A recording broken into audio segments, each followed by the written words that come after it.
Not to be honest, paper leak आज देश में एक पैंडेमिक बन गया है। जिस तरह का हालात बन गया है वो बहुत बुरा है। क्यों मैं कह रहा हूं, मैं रीजन बताता हूं आपको।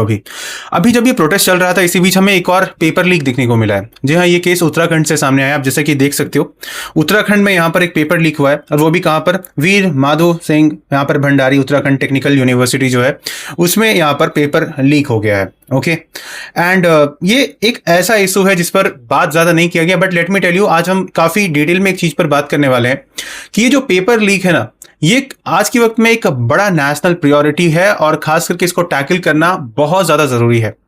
मैंने इसलिए कहा कि ये पैंडेमिक बन गया है, क्योंकि हर साल आपको काफी बड़े नंबर में पेपर लीक होते हुए दिखते हैं।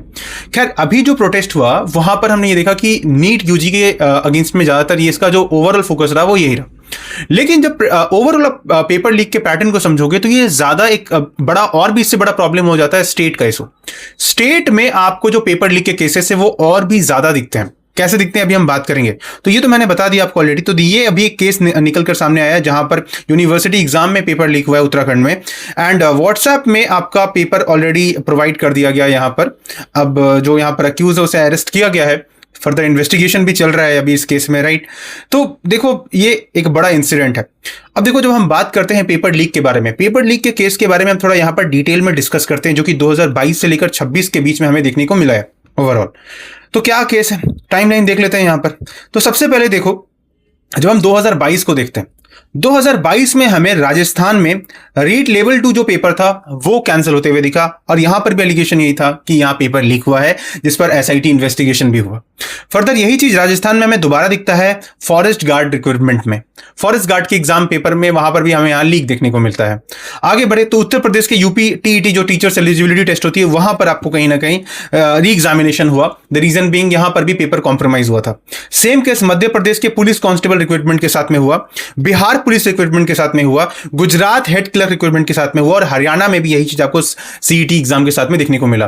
कहने का मतलब यह है कि ये जो पैटर्न है, आपको यह समझना चाहिए कि ये एक नेशनल इशू तो है ही है, साथ साथ स्टेट जो है उसमें वर्नरेबिलिटी और भी ज्यादा है, स्टेट में इश्यूज और भी बड़ा यहां पर है, राइट। तो सिर्फ ऐसा नहीं है कि हम एक पर्टिकुलर एग्जाम को सिर्फ टारगेट करके अगर ये सिर्फ कहे कि लेट्स से रेजिग्नेशन अगर दे दिया गया एजुकेशन मिनिस्टर के द्वारा तो ये इशू सॉल्व हो गया, ये नहीं हुआ है। ओके, आगे 2023 में भी आपको यही पैटर्न देखने को मिलेगा। Again RPSC second grade teacher यहां पर सेम हुआ। ओके, अगेन राजस्थान में, और राजस्थान से आपको फ्रीक्वेंटली ये केसेस देखने को मिलते हैं।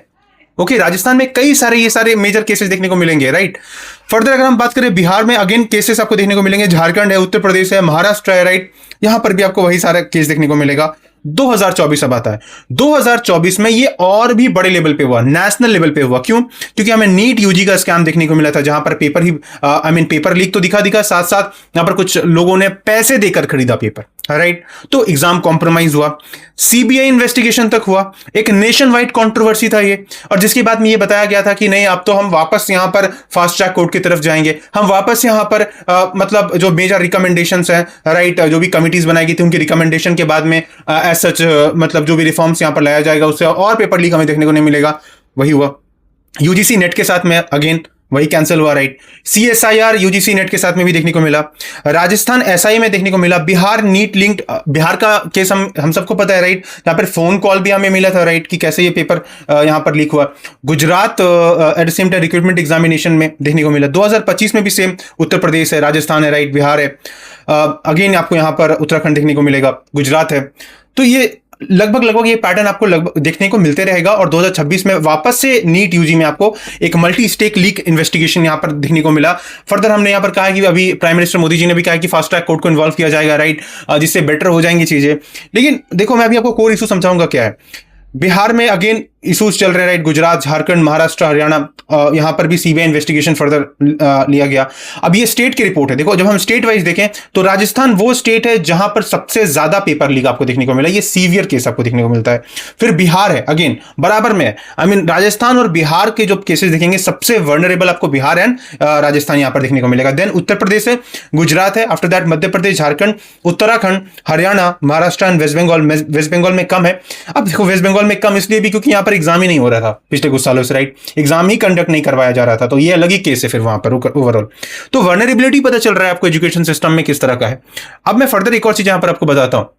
तो ये जो पैटर्न मैंने समझा, इसमें क्या समझ में आ रहा है कि अभी जो हम लोग नेशनल इशू के बारे में बात कर रहे थे, एक बड़ा वो था पेपर लीक, नीट का ओवरऑल, राइट।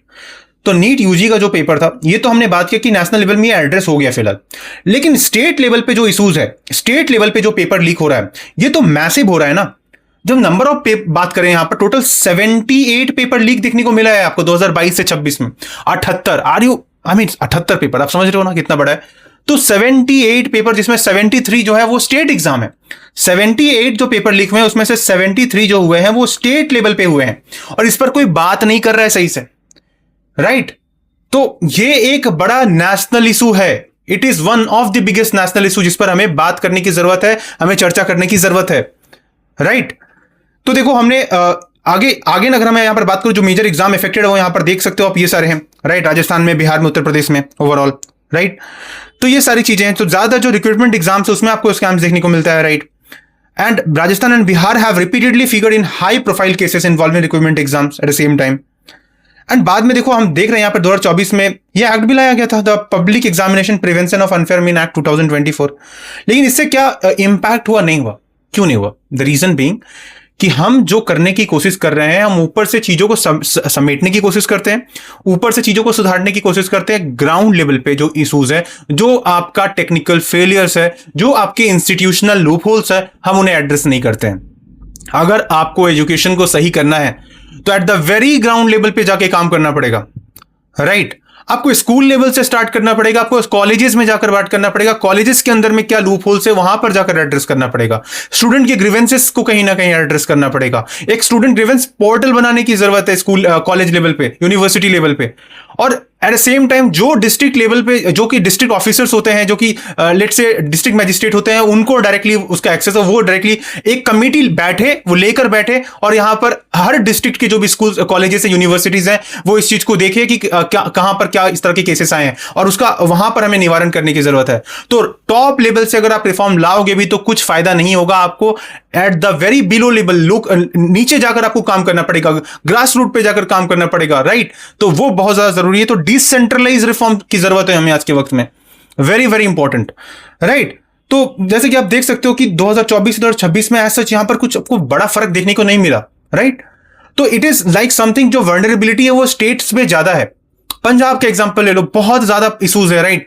तो इन सारे प्रॉब्लम्स को आपको कहीं ना कहीं टैकल करना है। ऐसे स्टेट्स के जो कहीं ना कहीं चीफ मिनिस्टर से, देखो मतलब एक आपको बॉडी बनाना पड़ेगा, और वहां पर वो ऐसे वर्क करे जो कि स्टेट लेवल के लिए भी हो और एक सेंट्रल लेवल के लिए भी हो, राइट। जैसे आपने इलेक्शन कमीशन बनाकर रखा हुआ है, राइट। एक वैसा ही आप यूपीएससी को देख लो, राइट। तो एक ऐसा सिस्टम बनाओ जो एकदम अकाउंटेबल हो, जरूरत पड़ती हो कॉन्स्टिट्यूशनल स्टेटस दे दो उसको, कोई दिक्कत नहीं है।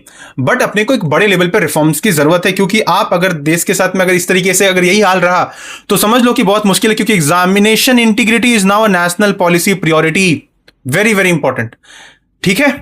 तो देखो यही है। अब देखो आप सब जो भी वीडियो देख रहे हो इसको शेयर कीजिए ज्यादा से ज्यादा। आप भी अपने ओपिनियन को रखिए, और जिस भी मुद्दे के ऊपर में बात करना है आप रखिए। I will discuss that topic particularly, right. क्योंकि ये सारी चीजें अब हम आवाज नहीं उठाएंगे, अब हम डिस्कस नहीं करेंगे तो ये सामने नहीं आएगा।